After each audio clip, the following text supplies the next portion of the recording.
Have you struggled with forgiveness, at least sometimes? Have you had a difficult time forgiving yourself or someone else?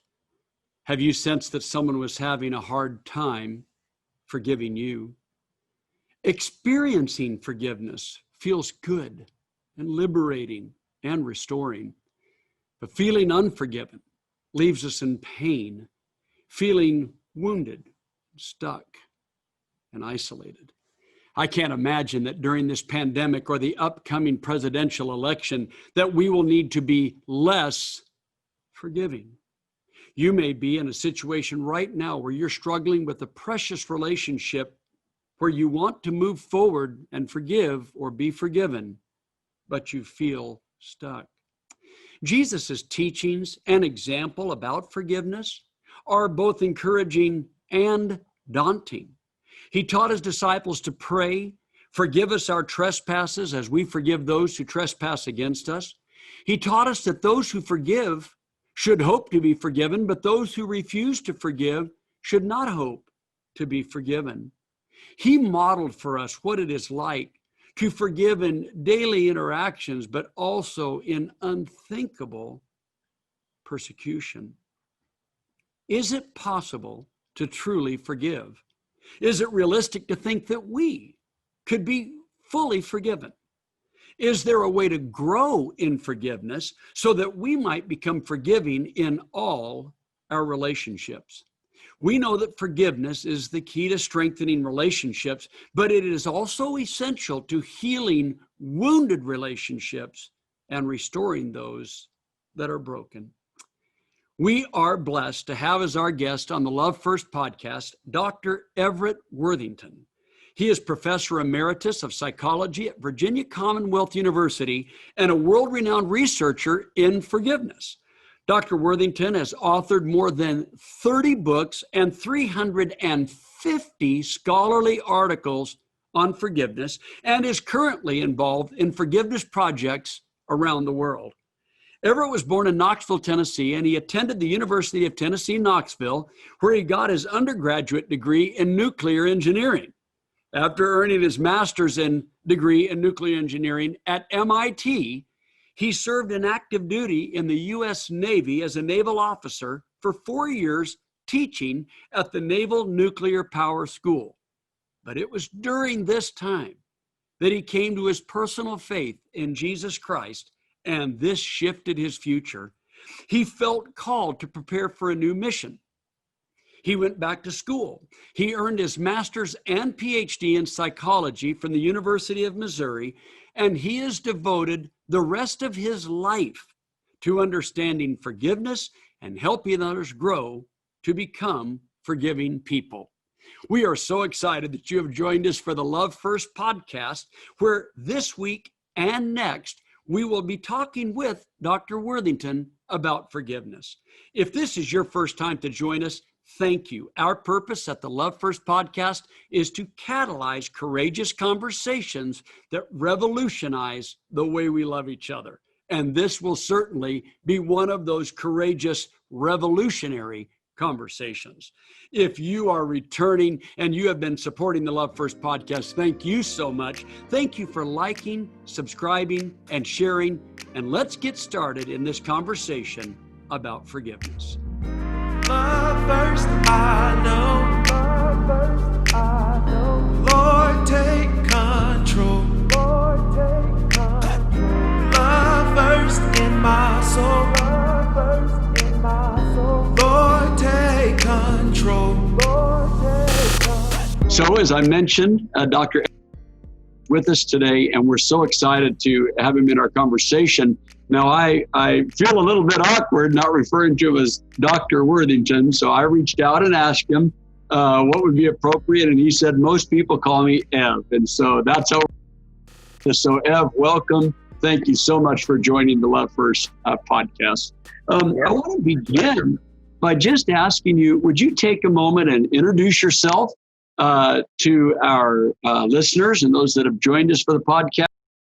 A little bit about your work and how you came to focus on forgiveness. Well, I was a professor of psychology and in counseling psychology at Virginia Commonwealth University. That's Virginia's largest state university. And worked there for 40 years, and about 3 years ago retired. So, or as I say on my email, my salary retired at that moment, but didn't really change much what I do.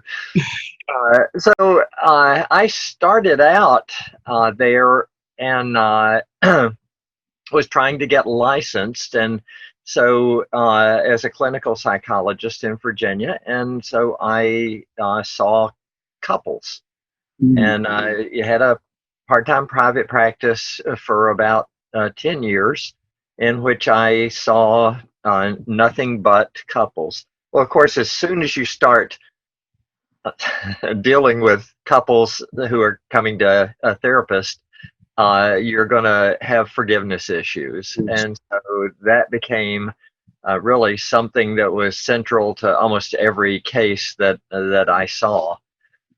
So about, I guess, 1986 or so, about halfway through that period, I was supervising a young man named Don Dancer. Don went on to be a longtime private practice provider, but Don was seeing a couple, and he had, the couple wasn't getting any better. And so I said, Don, what, why, what's up? And he said, well, says we've taught them all of the things in your hope focused approach, which is an approach to couple counseling that I created. He says we've taught them about how to resolve conflicts and how to communicate better and how to generate more intimacy. He says, the problem is they just hate each other. They've got all these hurts that have built up over the course of their relationship, and so they just can't get past the hurts. I said, Don, it seems like we ought to make up some kind of intervention to help them forgive. Wow. Now, this is a state university in the 1980s, and I can remember Don's eyes got real big, and he goes, can we do that in a state university? And I said, sure, we can do that. We won't tell anybody, but we'll do it. And, so we sat in the supervision session and made up a brief intervention, and he tried it, and it worked very well. And I was supervising Fred de Blasio, who was a longtime social worker but psychotherapist up in the Maryland area. And Fred was at that time on the faculty of VCU, and so I was supervising a Christian counseling agency that he directed, and he liked that intervention, so he started doing it. He started teaching his, the people that he was supervising and that I was giving clinical supervision for. So that's really where this came from. It came out of my Christian values and beliefs, and then put into practice in the practice of psychotherapy or couple therapy. And then in 1990, I started to study it with a scientific eye toward it. And that was because one of my graduate students, again, made me do it. This was Mike McCullough, and Mike wanted to study forgiveness. He was a new graduate student at that point, and I had not studied it scientifically, so I thought, well, what the hey? So, what would happen is he would come after spending hours in the library. That was back when you had to go to the library. You couldn't just trot it up on your phone, but he would spend hours looking for these obscure journal articles on forgiveness, and then he would come and he would describe them to me, and I would sit there as the professor and stroke my beard in a very wise looking way, not understanding really anything there, nod at the appropriate time and grunt at the appropriate time. And anyway, then as soon as he finished and left, I was over at the library trying to look those articles up so that I could keep up with this bright graduate student. Yes. So really, Mike and Steve Sandage, who followed directly after him, and then Jennifer Ripley, who's a professor down at Regent University. Steve is at Boston University. So those Christian graduate students really led me into studying this in a scientific way. So that's kind of the deep background Yes. Of all of this.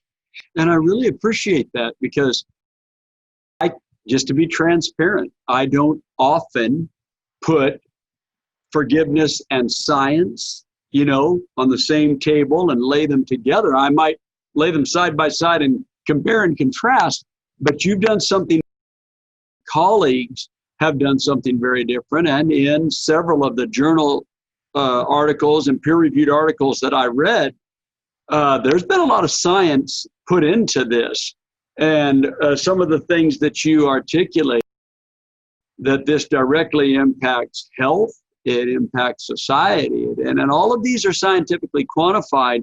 So what I thought might be really helpful is, could you take a few moments and just share a little bit how we could start thinking about what is forgiveness? What is it? Yeah, I think the place that we usually start is to think about how we just daily experience injustices against us, and some of those injustices are trivial. Somebody bumps us in the street, and we maybe give them a bad look, but really, by the time we've taken 10 steps, we've forgotten all about it. And then others are profound. They're lasting hurts that people have done, we think maybe on purpose, and so they're just really hard to deal with. So what we did was we figured out that the difficulty in forgiving or in dealing with these injustices is proportional to the size of the injustice. And we call that the injustice gap. And so basically what happens when we experience a transgression against us or an injustice, we kind of start our mental computer grinding away, and we go, well, it's just a big gap. And then as things happen, we adjust the size of the net amount of injustice. So if, for example, the person says, I didn't hurt you, this is all your fault, you're really the one to blame, you hurt me. Well, my sense of injustice then really grows at that. So I'm adjusting the size of that injustice gap if the person is not willing to take responsibility, is not willing to apologize, is not willing to confess that they did something that might have hurt me. On the other hand, if the person does take responsibility, does apologize in a sincere, remorseful way, all of those things narrow that injustice gap and make it easier to deal with. So, notice that I'm not really saying make it easier to forgive, because there are a lot of different ways that people can deal with injustices, and forgiveness is one of those ways. So what are some ways that I think that would seem surprising? If I've got that injustice gap and I gotta do something to address it, I think, especially from a Christian point of view, we might think that forgiveness is like the only way to address it. But what are some other ways that we address these injustice gaps? Yeah, so one of the ways, one that's not a Christian way of doing it, is I could just eliminate my sense of injustice if I got successful revenge on this person. There's not really a Christian, strategy here, because that's going to provoke the other person to then get revenge back on me, and so that's going to lead to a kind of a social back and forth that's probably just going to get worse. Yeah. There are a lot of ways to deal with injustice that are biblically consistent that don't involve forgiving. So, for example, we know that God is a God of justice. Mm-hmm. So if I saw justice happening, if I, believe that this person robbed me, they got caught, they got tried, they got sentenced, what happens is my sense of injustice is just going down, lower and lower.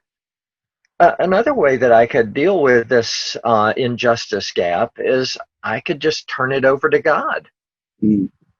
That's certainly consistent with Christian scriptures. So, I turn it over to God. And people do this in a couple of different ways. I remember being in South Africa and meeting with some survivors of a massacre that happened there where terrorists threw explosives into a church that was worshiping one Sunday morning, and there were over 100 people that were injured or killed in that massacre. And I remember they, as a set of individuals, all had the same response, and that was, we don't hold unforgiveness against those people who did this because we've turned it over to God. Now, some of them basically were saying, we've turned it over to God and God is going to zap them.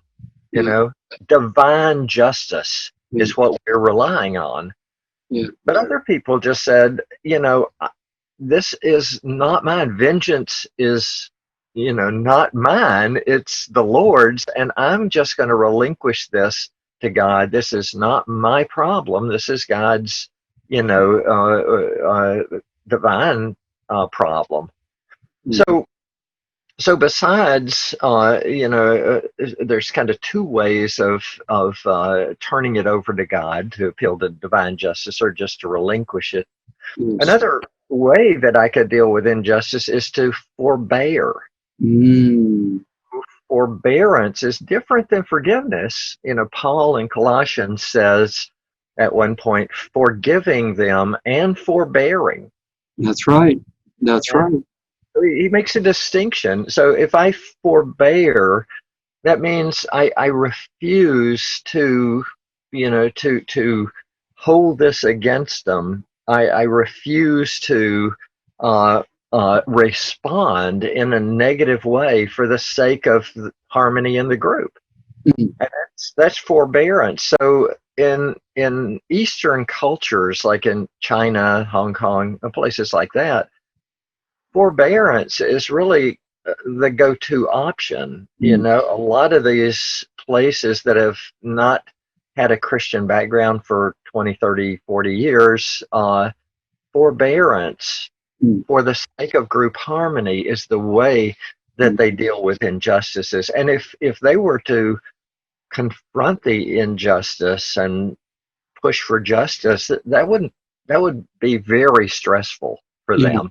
Whereas for us, in the United States, we sometimes think just not responding, that's just going to make things worse. So culturally, it all depends on kind of where you are, but forbearance is another way to deal with injustices. Yes. Why would we choose forgiveness? You make a point in your writings that forgiveness is a choice. So I want to approach that first. Do people have to forgive? Well, that's of course, a really good question, and I'd say yes and no. It says I am a universe, or at least I so we can't give a straight answer to anything. Right. You can stroke your beard and yes or no, right? But so we know, of course, that Jesus, when he's talking to the disciples, In the Lord's Prayer, or the disciples' prayer, he says, forgive us our debts, or forgive us our trespasses as we forgive those who trespass against us. And then that is the phrase that he goes on to explain. So in Matthew 6:14 and 15, he says, for if you don't forgive those who sin against you, your Father in heaven will forgive you. But if you do forgive, your Father in heaven will forgive you. Now, I think the important point here for us as Christians is this is instructions to disciples. Yes. So we're not talking about salvation here.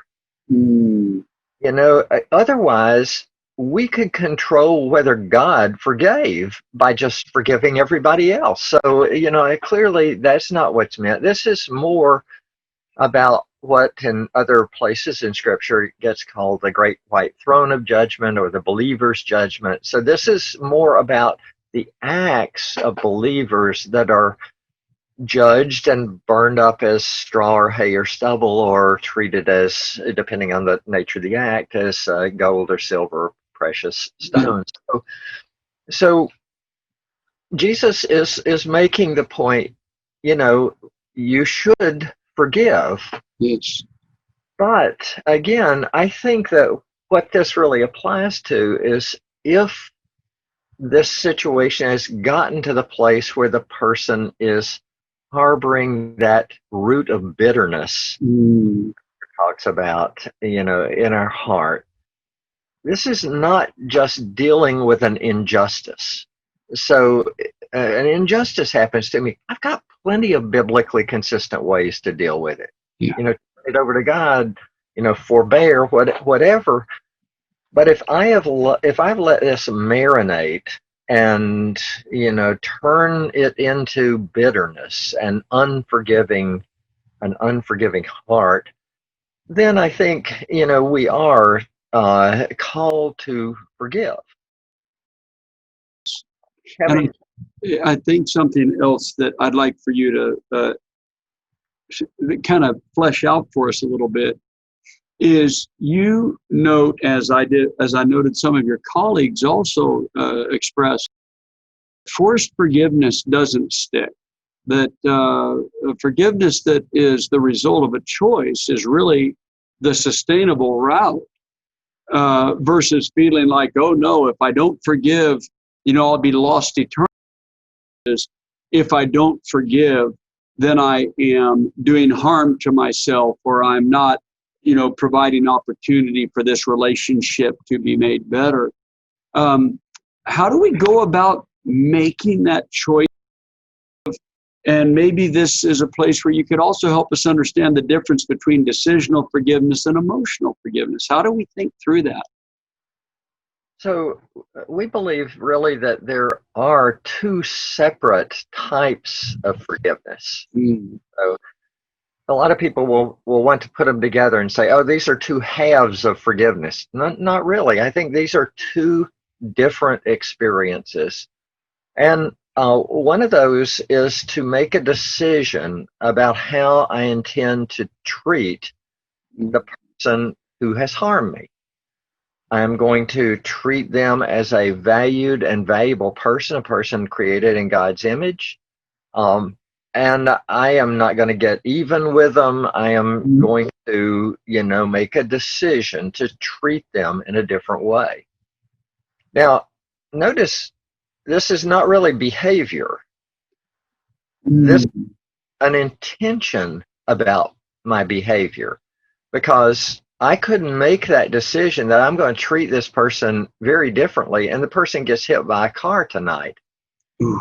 Or they die, so did I not forgive? Oh no, I did forgive, because I made a decision about my intention to treat them differently. Yes. So that's one part, and I happen to believe that that's what Jesus was really talking about in the Lord's Prayer, that he was talking about making a decision to treat this person who has harmed me, treat them differently. Yes. But I could make that decision, and yet every time I think about the person, I just get really hurt and resentful and, feel damaged. And I have a lot of negative emotions toward this person. Mm-hmm. Even though I made a sincere decision to forgive and carry it out for the rest of my life, I could still have emotional unforgiveness. Mm-hmm. So that suggests there's a second type of forgiveness, and that's emotional forgiveness, in which I work to get those emotions down. Yeah. So this is the emotional replacement of negative, unforgiving emotions with positive, other-oriented emotions. Mm. So, So is this where empathy begins to play a role of some kind? right. So one of those emotions is empathy. If I get in the shoes of the person, try to think about why might they have done this, and if I think about myself and think, well, I've hurt people and I didn't set out to ruin their life, but it went south someplace, Yeah. then I can give the other person the benefit of the doubt a little bit more often. So empathy is one of the emotions that can replace the negative, unforgiving emotions of resentment and bitterness. Mm-hmm. A second emotion that could be used to replace it might be sympathy.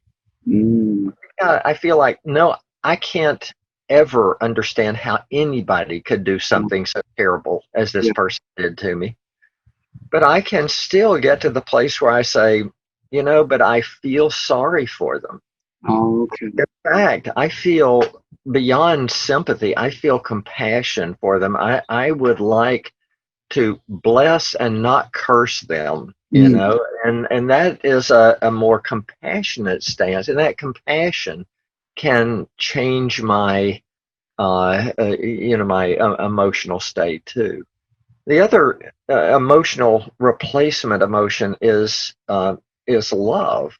Mm. So this could be agape love, uh, but it also could be romantic love. This happens all the time where partners in love hurt each other, and yet, they gear up their feelings of romantic love, and that replaces the negative, unforgiving emotions. Yes. Yeah. Now, I might also say that this could also be God's sovereign intervention. Mm. So it doesn't have to be that in order to get emotional forgiveness, I just grit my teeth and try to replace the emotions. The Holy Spirit can change my emotions and and undo some of those negative emotions, replacing them with more positive love toward this person. So this is not a matter of works that I do. It can be works that I do, just like in James. It talks about faith without works is dead. But it can also be grace that does too, and mercy, where God just has mercy on me, a sinner, and chooses to intervene in my life. So there's a lot of ways that emotional replacement could take place. Yes. So maybe one of the we might be able to relate to is where we read a story of some family that has been the victim of a heinous crime, and then in some form or fashion, the family members find some level of compassion toward the perpetrator, and sometimes even in some form or fashion plead on their behalf. But I'm not hearing you say the condoning or somehow the diminishing of the initial hurt, but the replacement of the emotion of just something that ends up being what I'm hearing you say, a positive replacement, which can include things like sympathy and compassion and even love. Right. So, you know, so is clearly not saying that what you did is right. It's not condoning what was done. Yeah. In fact, it wouldn't be forgiveness if I didn't admit that it was wrong. There would be nothing Right. to forgive, and that's something that comes up as people talk about forgiveness, which is different than forgiving. Some people will, some people will say, "I forgive you," and they don't. They're just setting you up to stab you in the back. So so anyway, what we say is not necessarily the experience of forgiveness. Yes. Yes. You're making me think about an example in Scripture. Esau, son of Isaac, clearly thought of there is an injustice gap, that his brother had greatly wronged him. And when later in the story that the two brothers are now mature in their families and mature in their belongings, and they're going to meet, and Jacob is very, very afraid, believing that his brother holds this injustice gap, and that his response to the injustice gap is going to be a negative, only to discover that a great work, a spiritual work, has taken place in Esau, and not holding that against his brother, and in fact seeks to benefit his brother and to protect his brother and help his brother. And it moves me when you bring up this idea that sometimes what we may discover is that God has just done a very huge work of grace in a circumstance, whether it's someone forgiving us or us forgiving someone, and that becomes a liberating and very powerful. How have you kind of navigated your scientific work that you've done, marrying it with your deep convictions about the work of Christ? How have you brought those two together? Because one of my friends who knows of your work very well said, if you lived 2 lifetimes, you would never read everything that Dr. Worthington has written. And a few things I thought, yes, this is probably true. But you have brought your spiritual life and your scientific research, you've brought them to bear together. What are some of the surprises that you've seen in your university work when you've brought forth that this life of virtue and the concept of forgiveness are actually key to health and to society and to the betterment of humanity you've experienced along the way? Well, I think I've always felt like there really wasn't much conflict between religion and science. I guess I was really influenced a lot by C.S. Lewis in my early time, and so I felt like, well, if science is about what's true and God is about what's true, yeah, then there ought to be they ought to be talking about truth, the same thing. Now, science is done by humans, and so it can make mistakes. And theology is done by humans. And so, unfortunately, theologians can make mistakes, right. And do. And, otherwise there'd only be one denomination, but there's, thousands, seems like. So, so I we have to have humility to be able to bring these two things together. Yes.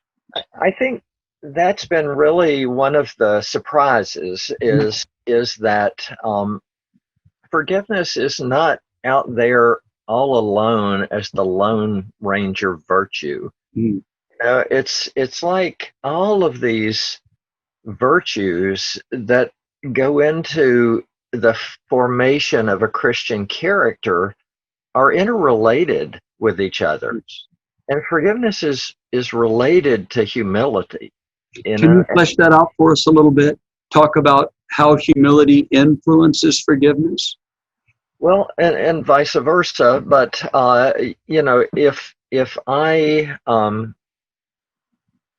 if I'm humble, then we believe that there are four different characteristics of humility. So one of those is to be aware of and present a accurate assessment of your strengths and weaknesses. Not too high, not too low, just an accurate assessment.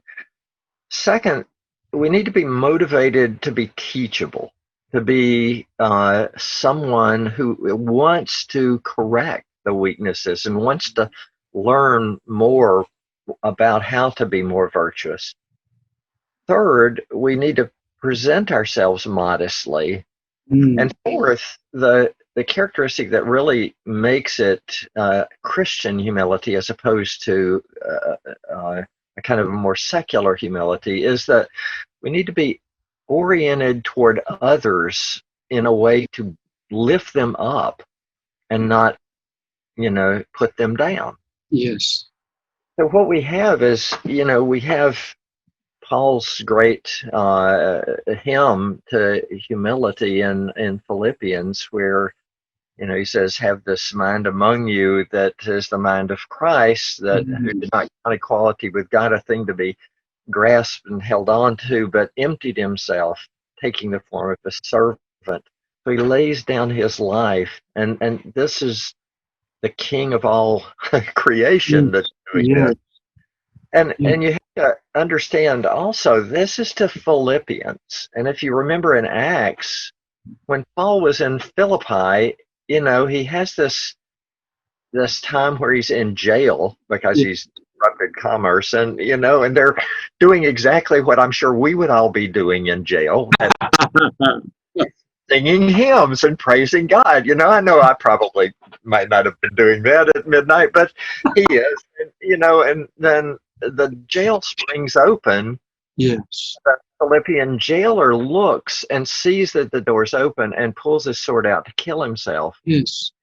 I don't know if that'd been me. I might have said, God has made a way. But that's not what Paul did. Paul laid down his life, lifting others up instead of allowing this guy to self-destruct. And so when he then later writes this hymn to the Philippians, this is in just a local church, and that guy and his family who became Christians that night, are probably listening to this letter, and everybody knows it, and they're saying, that guy is can just talk. He's doing exactly what he should be doing. Yes.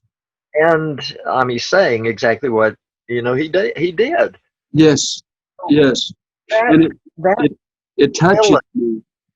It touches me. I've never thought of this. I want you to know that. I've never made this connection before. This is very moving. I have never made this connection. And I think your words that I really want to hear more about is Paul didn't let this guy self-destruct. Deep humility. Yes. And how does that connect with forgiveness? Yeah, so it's like, if I have humility and I know who I am in Christ, and I know that the world doesn't revolve around me, no matter how much I think it usually does, then,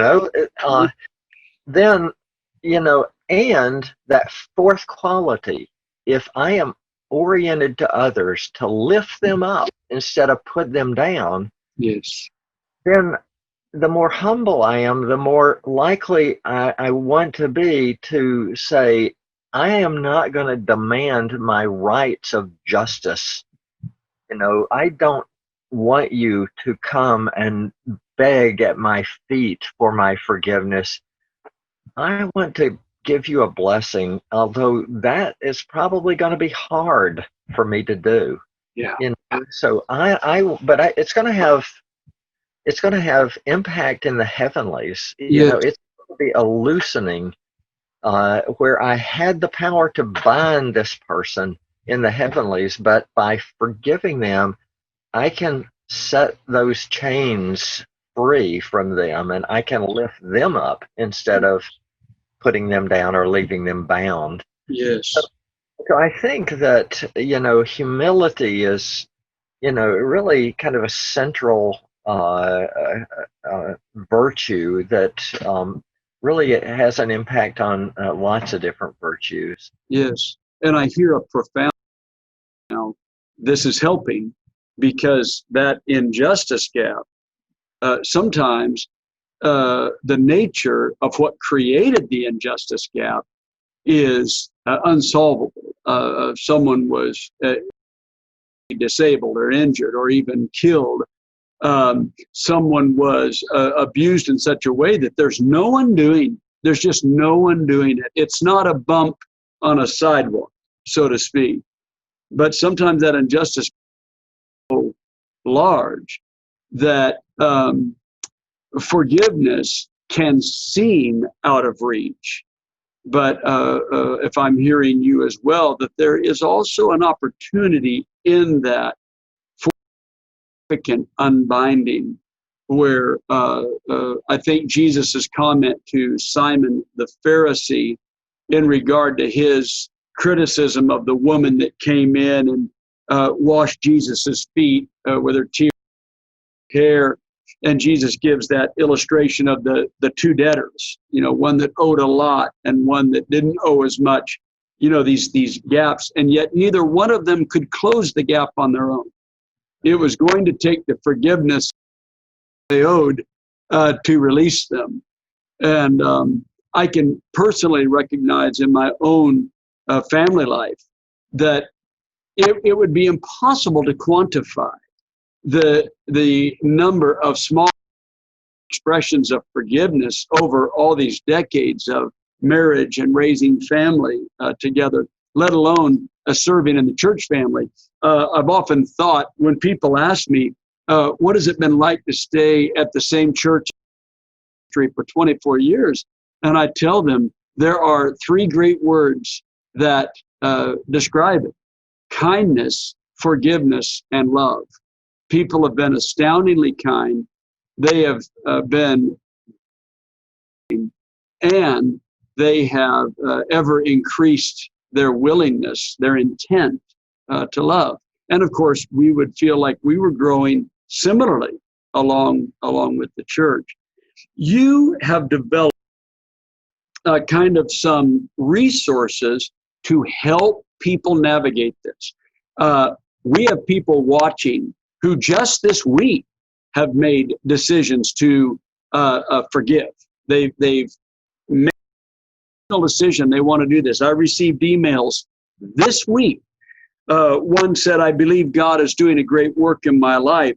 I'm ready to give this a try. Just this week. And so one of the ways I connected was through learning about your resources that you have created. They're online, they're available for people, but you've broken this down step by step to where people can actually just work on this. So can you talk to us a little bit as we close this first episode? Can you talk to us a little bit about some of the processes, the steps that people can take in the resources that you've provided? Right. We have, over the years, developed and tested many times a kind of a model that we call REACH forgiveness.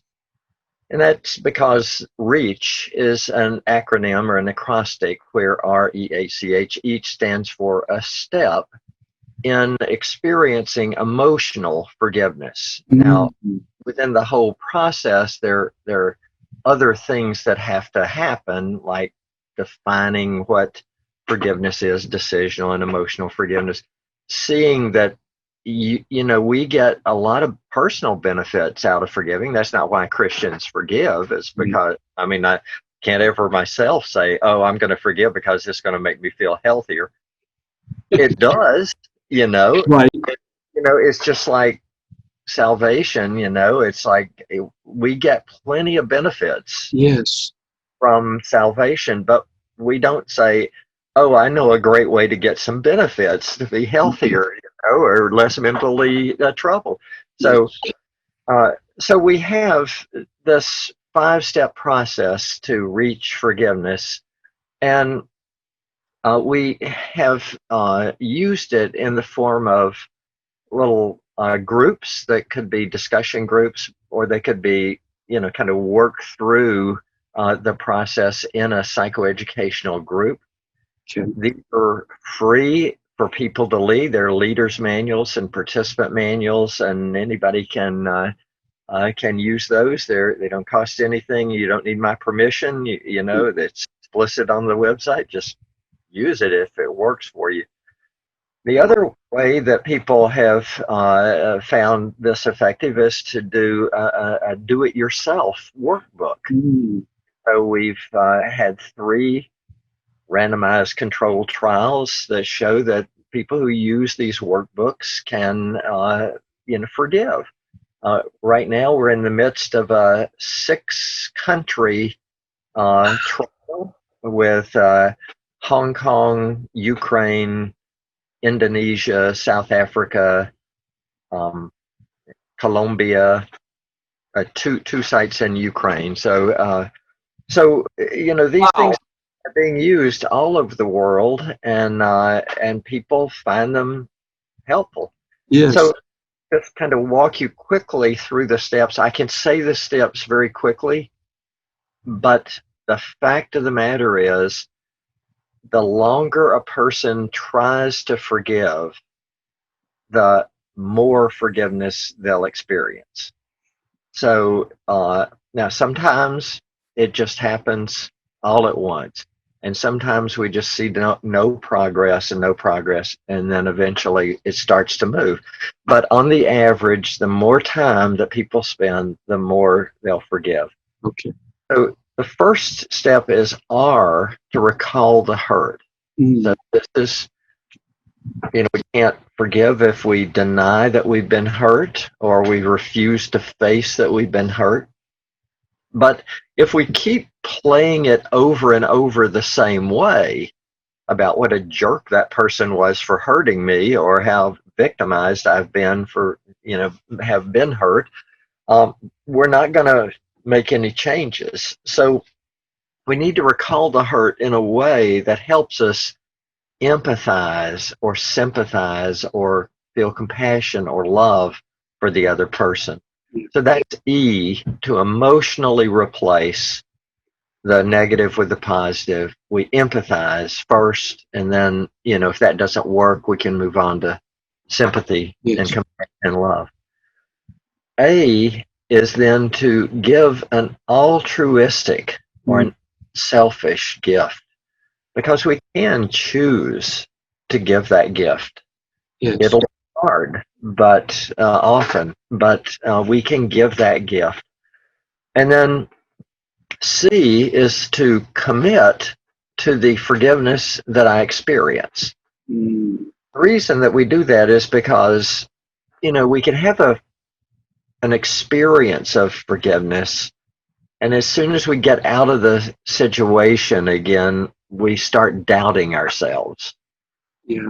But if we make some kind of commitment to ourselves, maybe we write ourselves a note, or we go through some kind of ritual, like in groups, we have had people write down an offense that they have offended, pin it to the cross. Yes. There's a guy down in Florida that had people gather these smooth stones and write on the stone something like, betrayal or whatever as a key word that they're forgiving. And he called it the first stone. intervention. Let him who is, without sin, cast the first stone. So it's a ritual to help us remember. Yes. And the reason we commit by this kind of ritualistic way is so that we will hold on to the forgiveness whenever we're out. Yeah. So recall the hurt, empathize or other emotional replacement, altruistic gift, commit so that we hold on to the forgiveness we experience. Yes. I was touched by that. The two that just jumped off the page to me were the concept of the altruistic gift, because sometimes what we're hoping for is that if we forgive someone, that there will be some immediate feeling or reward, which may or may not be possible or realistic, but it certainly would, derail the forgiveness if that was my expectation. And then the final one, hold on, because you're right. You offer that, but then times of doubt or struggle or pain or maybe some memory that re-traumatizes us, can struggle with that again. And so that was very moving. And what I want to do then is I want to close this first session for our listeners with two things. First, we're going to post in the chat box here. We're going to post the that they can go to get access these resources. And I'm going to invite you, Ev, in just a moment to let people know a little bit about that website. The second thing is you notice that Ev has shared with us here is this could be a do-it-yourself where you go to work on this on your own, but this is also something that people are doing in groups. And so one of the things that we might together is, would it be possible for people that are participating in this podcast to reach out to each other and just say, hey, what would you think of looking at this material, putting a group together and helping us walk through? What is the website that they're going to be looking to find this material? Well, of course, it's www. We wouldn't go any place without that. And then it's evworthington-forgiveness.com. So evworthington-forgiveness.com. Beautiful. Beautiful. Well, we're excited about this. I want to give people a little taste of where we're going to go next in our second episode. A couple of things. This is National Recovery Month, and this is such an essential component of recovery. We recognize that on the journey of recovery from addiction, the journey to forgive self, the journey to forgive others, and of course the hope to receive forgiveness from others is all woven into the fabric of living a sober life and to be able to live into the freedom from addiction. And so we are purposefully focusing on this during Recovery Month to address that. So in the next episode, we're going to be talking about the difference, the similarity and the difference between forgiving self and forgiving others. And Dr. Worthington is going to walk us further through the process of forgiveness. So, Ev, thank you so much for joining us for the Love First podcast. It is so exciting to have you. And thank you all who have joined us for this first episode. And we look forward to seeing you again with Dr. Worthington as we talk about forgiveness. Thanks, Don. Love first, I know.